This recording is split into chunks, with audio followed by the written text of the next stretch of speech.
কুরআন ও কারীমে আল্লাহ পাক রব্বুল আলামিন বলেছেন, কুল্লু নাফসিন যায়িকাতুল মউত, কুল্লু নাফসিন যায়িকাতুল মউত। মরণ থেকে কোনো পালাইতে পারবো না, আমরা এই মরণের স্বাদ গ্রহণ করতে হবে। নবীজি সাল্লাল্লাহু আলাইহি ওয়াসাল্লাম বলেছেন, প্রতিদিন কমপক্ষে কিছু সময় হলো এই মরণের কথা স্মরণ করব। এই মরণের কথা যদি আমি আপনি স্মরণ করি, গুনাহ থেকে আল্লাহ পাক রব্বুল আলামিন বাঁচিয়ে দিবেন। চিন্তা করো, এই মরতে হবে, কেউ টাকার জন্য এই দুনিয়ার জমিনে আল্লাহ পাঠান নাই।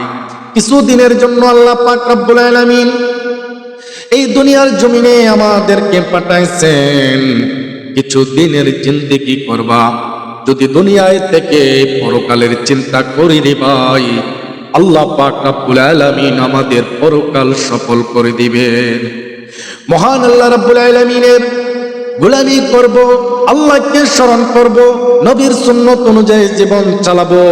আল্লাহ পাক রব্বুল আলামিন আমাদের দুনিয়াও সফল, পরকালও সফল করে দিবে।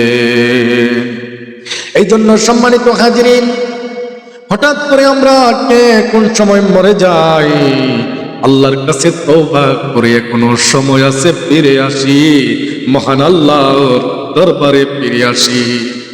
আল্লাহ পাকেও বলেছেন, ও বান্দা, তুমি যতই গুনাহগার হও না কেন, তুমি যতই গুনাহ করো না কেন, আমার দরবারে ফিরে আসো, আমার কাছে আসো।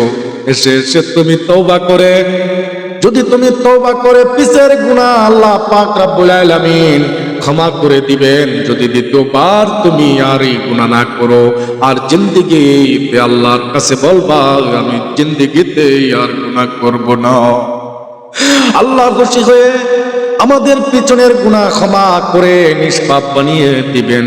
আর যদি এই মুহূর্তে আমার আপনার মৃত্যু হয়ে যায়, আল্লাহ যখন ক্ষমা করে দিবেন, ওই মুহূর্তে যদি মৃত্যু হয়ে যায়, আল্লাহ পাক রব্বুল আলামিনের জান্নাত আমাদের জন্য রেখেছেন, এই জান্নাতের মালিক বানিয়ে দিবেন। এই জন্য আমরা যদি দুনিয়াতেও থেকে পরকালের চিন্তা করি, দুনিয়ায় থেকে যদি প্রতিদিন কমপক্ষে কিছু সময়ের জন্য এই মরণের কথা স্মরণ করি, মহান আল্লাহ রাব্বুল আলামিনের দরবারে যদি আমরা তওবা করি, আমাদের দুনিয়াও সফল, পরকালও সফল হবে ইনশাআল্লাহ।